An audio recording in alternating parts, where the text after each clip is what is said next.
Hey, what's up, guys? This is your boy El Jaguar, rocking with Fan TV, hanging out with one of the MMA legends, Cung Lee. K1, come on, man. Like, you are one of my heroes, man. Thank you. And we have the same taste.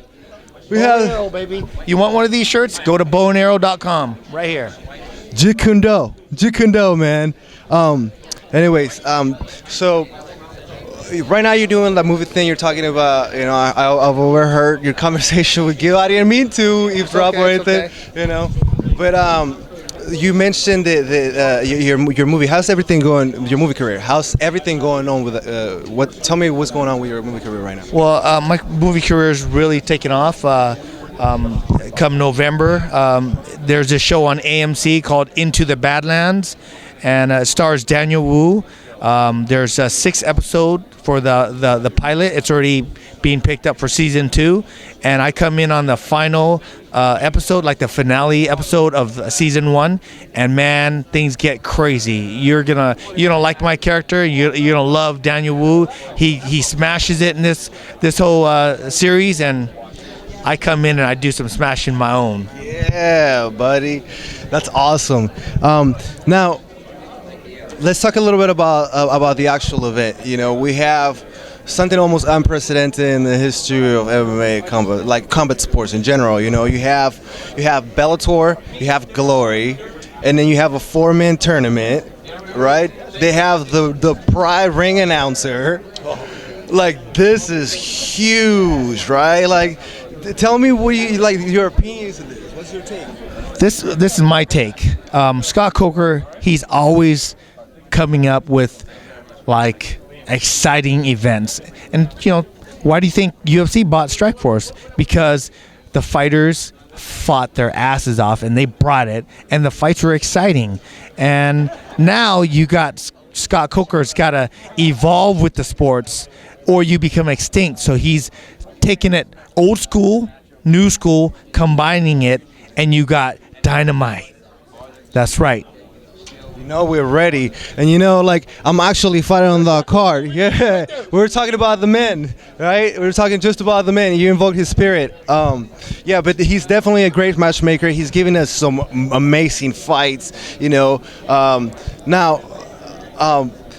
what do you think about the main event? You got Tito Ortiz, and you got McGeary. McGeary, awesome jiu-jitsu off the bat, man. The fight with Emmanuel Newton, the slick transitions he was throwing. Like, what's your take on the fight?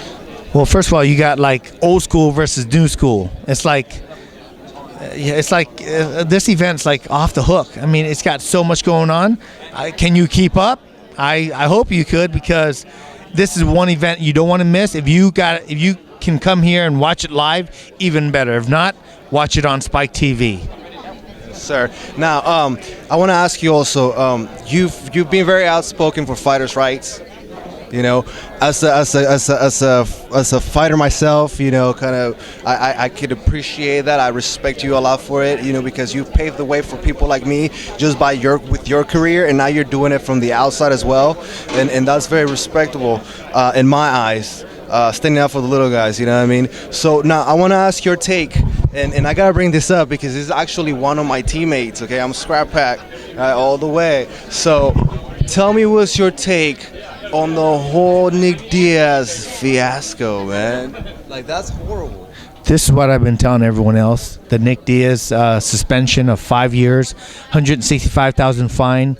I just think it's bullshit, and I think it's very unfair. While other people are taking, other powdery drugs and anabolic, stuff for like horses, and then you got someone smoking weed, and the punishment is that severe for not even a performance enhancing. I have to disagree, and I think there's more than just the